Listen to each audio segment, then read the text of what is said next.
ಭೀಮಾ ತೀರದಲ್ಲಿ 6 ಜನರ ಸಾಮೂಹಿಕ ಹತ್ಯೆ ಪ್ರಕರಣಕ್ಕೆ ಸಂಬಂಧಪಟ್ಟಂತೆ ಹತ್ಯೆ ಆರೋಪಿಗಳ ಪೈಕಿ 10 ಮಂದಿಯನ್ನ ಪೊಲೀಸರು ವಶಕ್ಕೆ ಪಡೆದುಕೊಂಡಿದ್ದಾರೆ. 20ಕ್ಕೂ ಅಧಿಕ ಜನರು ಹತ್ಯೆಯಲ್ಲಿ ಭಾಗಿಯಾಗಿರೋ ಶಂಕೆ ವ್ಯಕ್ತವಾಗಿರುವಂತದ್ದು. 10 ಜನರನ್ನ ವಶಕ್ಕೆ ಪಡೆದು ವಿಚಾರಣೆಯನ್ನ ನಡೆಸ್ತಾ ಇದ್ದಾರೆ ಪೊಲೀಸರು. ಹತ್ಯೆ ಬಳಿಕ ಹಂತಕರು ನೆರೆಯ ಮಹಾರಾಷ್ಟ್ರಕ್ಕೆ ಪರಾರಿಯಾಗಿದ್ರು. ಹತ್ಯಾಕಾಂಡದ ಕಿಂಗ್ ಪಿನ್ಗಳಿಗಾಗಿ ಹುಡುಕಾಟ ಮುಂದುವರೆದಿದೆ. ಎಸ್ಪಿ ಲಕ್ಷ್ಮಣ ನಿಂಬರಗಿ ನೇತೃತ್ವದಲ್ಲಿ ಈ ತನಿಖೆ ನಡೀತಾ ಇದೆ. ಪ್ರತಿಷ್ಠಿತ ನಿರಾಳೆ ಕುಟುಂಬದ 5 ಜನ ಸೇರಿ 6 ಮಂದಿಯನ್ನ ಬರ್ಬರವಾಗಿ ಹತ್ಯೆ ಮಾಡಲಾಗಿತ್ತು. ಕಣ್ಣಿಗೆ ಕಾರದ ಪುಡಿಯನ್ನ ಎರಚಿ ಮಚ್ಚಿನಲ್ಲಿ ಕೊಚ್ಚಿ ಕೊಂದು ಹಾಕಿದ್ರು ಗೋಳಗಿ ಗ್ಯಾಂಗ್.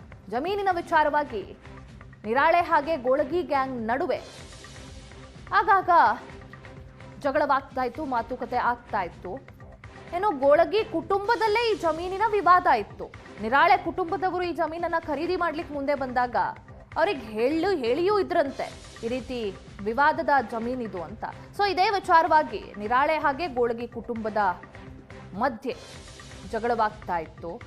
ಹಾಗೂ ಹೀಗೂ ಜಮೀನ್ ಖರೀದಿ ಆಯಿತು. ಖರೀದಿ ಆದ ಬಳಿಕ ನಿರಾಳೆ ಕುಟುಂಬದವರು ಜಮೀನಿಗೆ ಬಂದಾಗ ಗೋಳಗಿ ಕುಟುಂಬದವರು ಹೋಗಿ ಕಣ್ಣಿಗೆ ಕಾರದ ಪುಡಿ ಎರಚಿ ಶೂಟ್ ಮಾಡಿ ಮಚ್ಚಿನಿಂದ ಕೊಚ್ಚಿ ಬರ್ಬರವಾಗಿ ಒಂದೇ ಕುಟುಂಬದ 5 ಜನ ಸೇರಿ ಇನ್ನೊಬ್ಬ ವ್ಯಕ್ತಿ ಟೋಟಲ್ 6 ಜನರನ್ನ ಬರ್ಬರವಾಗಿ ಹತ್ಯೆ ಮಾಡಿ ಮಹಾರಾಷ್ಟ್ರಕ್ಕೆ ಎಸ್ಕೇಪ್ ಆಗಿದ್ರು.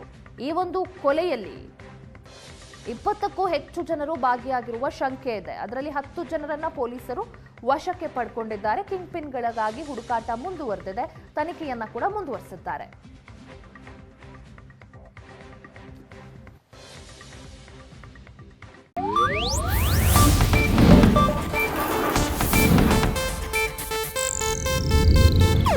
ಇದು ಏಷ್ಯಾನೆಟ್ ನ್ಯೂಸ್ ನೆಟ್ವರ್ಕ್ ಪ್ರಸ್ತುತಿ.